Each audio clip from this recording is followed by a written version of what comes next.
Hey, what's up? Hey, wait, I can't understand you. What's wrong? Are you okay? Sorry about that. What's wrong? They said it was positive. They said it was positive? They said I have it. The doctor says I have it. Oh my gosh. What did they say? Are they sure? Yeah, she said it was positive. She said it's in my left breast, and yeah, they're sure. Oh my gosh, I am so sorry. Hey, let me get out of here. I'll be right there. I remember thinking that getting a phone call is not what you want. That you want to get a letter in the mail saying everything is fine and you don't need to worry. See you at the next mammogram.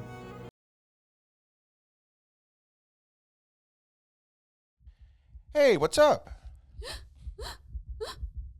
Hey, wait, I can't understand you. What's wrong? Are you okay? Sorry about that. What's wrong? They said it was positive. They said it was positive? They said I have it. The doctor says I have it. Oh my gosh. What did they say? Are they sure? Yeah, she said it was positive. She said it's in my left breast, and yeah, they're sure. Oh my gosh, I am so sorry. Hey, let me get out of here. I'll be right there. Well, so Debbie, we just got done doing a little reenactment. Clearly you remember the day, but kind of 9 months removed from it. What do you still remember?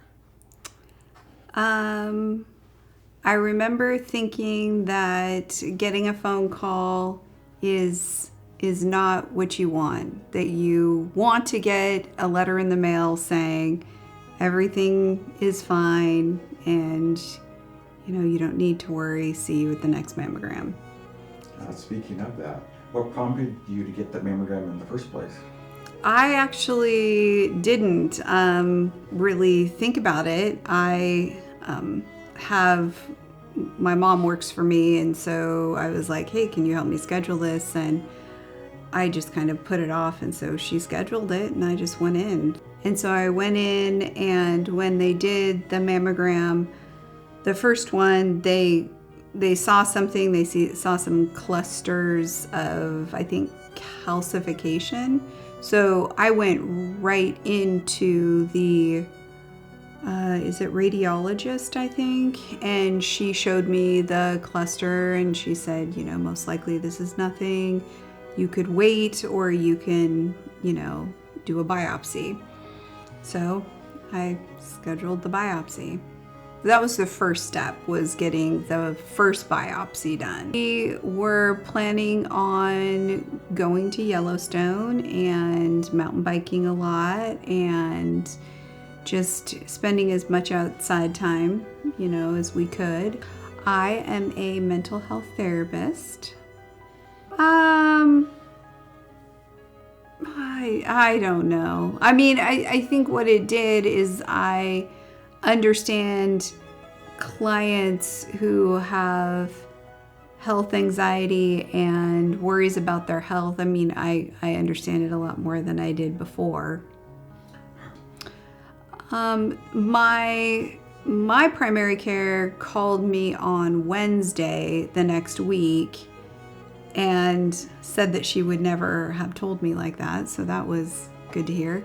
And there were referrals sent over to a surgical oncologist and a medical oncologist so that I could just get all the information I needed for the next steps, which was surgical oncology. Just straight to seeing her. And then she ordered some more biopsies because she wanted to get a better idea of, what was going on, because she said that the breast tissue is very dense, and so she wanted to just make sure there wasn't anything else there. So a needle biopsy is, they said it's not supposed to hurt very much because it's basically a hollow needle that they're taking cells in different areas of the breast tissue and then just being able to send it to the lab and get that all kind of checked out. So the initial diagnosis from the first biopsy was stage 0. It was kind of located in, I guess, a duct, and so it had not spread outside of that, so that was considered stage 0. And then when they did the second biopsy, which was, I think there were 3 biopsies that they did all at the same time, and that revealed that there was another mass that they had not been able to see at the mammogram.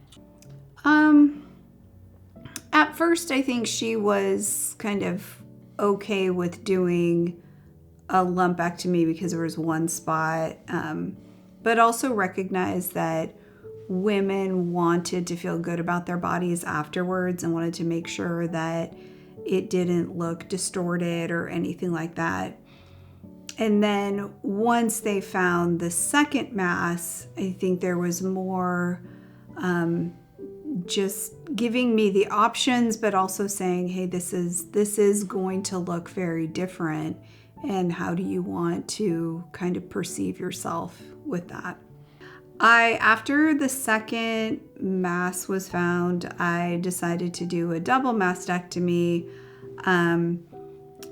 I think for a couple of reasons. One, there was nothing in the right breast, but it doesn't mean there couldn't be any in the future. And I just never really wanted to go through this ever again. And it was a way for things to, I think, look more normal. Yeah, we still went because we had everything already booked. We had the cabins booked. And so I talked to Dr. Moline, and she wasn't worried about it because she said the tumors that I had were very slow growing. So she wasn't worried about a month. So yeah, it was just a beautiful time of year. We had been there, I can't remember, I think in August or something like that. So this time of year is when all the baby animals are born. So it was just amazing. We saw some baby bears. We saw baby wolves. We saw baby bison. I think elk or deer. Yeah.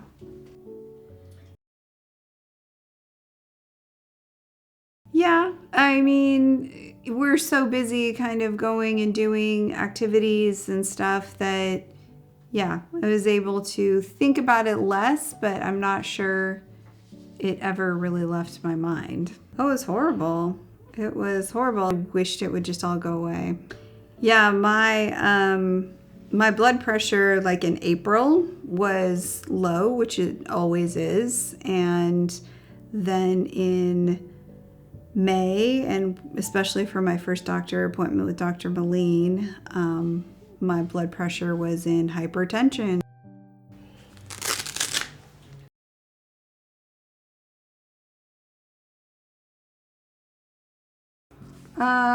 I think I'm supposed to do it once a week.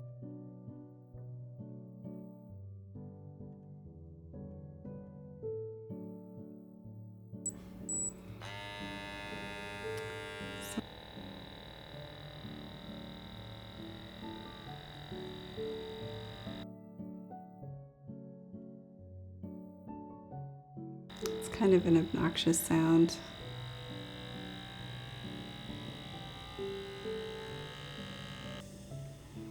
Yeah. It's 142/92. So the 92 is the high one, and that's actually the one. Oh, do you want to see it? Yeah, it's still sore. Yes, I eventually went on blood pressure medication because it just wouldn't come down, and so they just wanted to make sure that I could do the surgeries, and I thought there would be more of a problem, but my doctors were great at giving me blood pressure medication, and it's still high. My primary care kind of explained to me that it's going to take a while for it to come down, but there's always, just have to keep working on it. It's a little sore.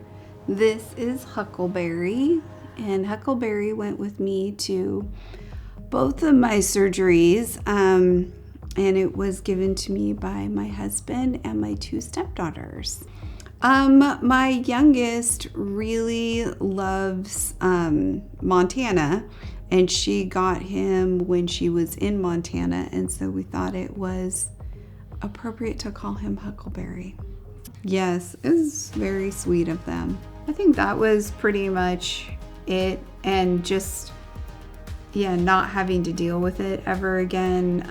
That was one of the reasons I did the double mastectomy, is that the idea of having to go through more mammograms and possibly more biopsies on the right breast, and just always having that in the back of my mind, is it coming back? Am I going to have to go through all that again?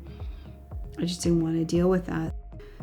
The first one, I had expanders put in right after they do the double mastectomy, and then Dr. Williams is in there, who's the plastic surgeon, and she puts expanders in right after Dr. Maline's work.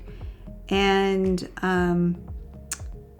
that was not very fun. That was really, really uncomfortable. I was on lots of oxy, couldn't really move, wasn't supposed to move because they didn't want any fluid buildup, had drains, and so basically all I could do is lay in one position with my arms kind of in the T-Rex as they described it, and I just couldn't move. I wasn't supposed to really do anything, so it was just watch TV, take a nap, watch TV, take a nap. That was kind of my life. If you're in a city that has the option, most of the places would rather do it that way, partially because the plastic surgeon tells the the surgical oncologist where to make the cuts so that they can do the reconstruction easier. So expanders, when you get those in, that first they're full of air, and they're there to make sure that the skin stays kind of stretched. So when they put the silicone implants, or kind of whatever they're, you can do silicone, you can do saline, when they put the implants in, that the skin is still kind of stretched.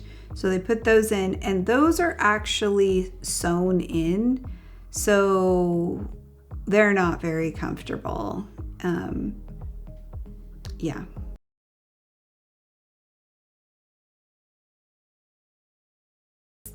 I mean, they stitch them somewhere inside. I'm not quite sure. I just knew that they hurt.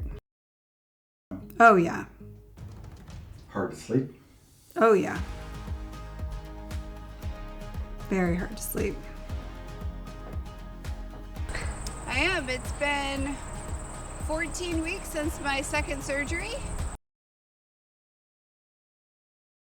Not a whole lot. It's cold, and sometimes I just get worn out. I just haven't had a chance to do a lot of exercise. So doing my PT exercises, but not always getting outside. I did. I wanted to get some fresh air and just move a little bit more. I mean, it's overcast today. No snow. I mean, yesterday I think was really sunny, so I should have probably gotten out yesterday. Yes?